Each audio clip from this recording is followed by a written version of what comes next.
Let me jump into Mosheh, the central figure of the Torah. This is, we looked at an example, not this one, but another inscription. This is the Hebrew word El. We've got the Aleph and the Lamed. That word means El, the strong one of authority. There's another interesting thing about this word, is that the ox has two horns. The shepherd's staff, in ancient cultures, the horns represented the strength of the one in authority. The shepherd's staff was carried by the kings to show his authority. What did the ancient kings wear and carry? Horns, kind of like the Vikings' horns, and they would carry a staff. Here it is in the modern culture, the crown and the scepter. Those things exist today in modern royalty. We have, you know how some crowns have the points on them? By the way, crown, that comes from the Hebrew word karen. What does karen mean? Horns. The crown are the horns. And these are the horns. Some of them have just points coming up. The crown represents the horns. The scepter represents the staff. Now, Moshe was the leader, the strength and authority of Israel, correct? Did he have a scepter and horns? Did he have a scepter? Did he have a staff? Yeah. Thank you. Okay, let's take a look at that one first. And the Lord said to Moshe, "See, I make you as God to Pharaoh." That word is Elohim. I make you as Elohim to Pharaoh. Elohim, El, it has to have the horns and the scepter. And Yahweh said to Moshe, "See, I gave you Elohim." That's what it literally says in the Hebrew. The Lord said to him, "What is that in your hand?" He said, "A rod, a mateh." I think it's the word mateh, a staff. So we know he had a staff. There's half of the equation. And there is Moshe. And when Aaron and all the people of Israel saw Moshe, behold, the skin of his face shone, and they were afraid to come near him. There it is. There's the other half. Do you see it? Do you see the horns? Oh, wait a minute. That's English. I'm sorry. If we translate this directly from the Hebrew literally, this is what it says.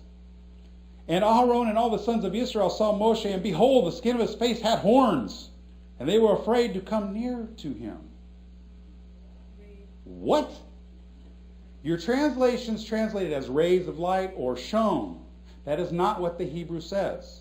The Hebrew literally says he had horns. Karen. Remember the Hebrew word Karen? The verb Quran is the word that's not the same word, by the way, as the Muslim Quran. But he had horns. That's what it literally says in the Hebrew. This is my pet peeve with translations. The translators, oh, they don't understand that. Oh, that don't make no sense. Let's fix the text for them. The translators are like Caltrans in California or the Mississippi Dot. You know, you got a road with potholes in it. What do? They fill them. They come in and they pave it over. Let's start with a dirt road. Down the road. Okay? Well, that's not pleasant. So they come in and they lay a layer of rock down. Now it's kind of like this. Okay? It's not too bad. But then they come along later on. They put the pavement. Now you can fly through it at 90 miles an hour. Have a nice, smooth ride. That's what the translators are doing for you. They don't want you to have to worry about the problems in the text. So you can pick up that Bible and you can just read it to your heart's content and everything's okie dokie. The only problem is they're interpreting the text for you. They're erasing a lot of the Hebraisms and a lot of Hebraic understandings. What's going on here? Literally, here's Michelangelo's picture, by the way, or sculpture of Moshe. What's that on top of his head? Let me make it a little clearer for you. There are horns there. There are horns. That's Michelangelo. He got something right for once. Might have messed up on the Last Supper, but he's got horns there. What's the problem we're all making right now? Horns? We're thinking image, picture, appearance. That's Greek. What is the function of the horns? Power, strength. God was making a point. This text is making a point. It's saying he has the power. He has the staff of God. Now he has the power of God. Now, was it literally horns coming off his face? I don't know. I don't care. The Hebrews didn't care. Well, they did because they were scared of it. Because whatever it was coming off his face, they were scared of it. But the point is trying to make a point that we have now the authority, the staff, we have the power, the horns. And the author did this on purpose so that you can see that, but the translators come along and they just completely erased it. That's what I've got a problem with the translation, which is why the mechanical translation shows you he had horns. It's up to you, the students, to go, wait a minute, I don't like that. Then you need to dig deeper. Am I wrong? How do you know? Have you looked at it?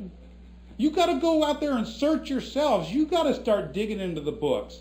You've got to look up those Hebrew words as best as you can with what tools you have to see why the text says what it does. Thank you all very much. I appreciate it.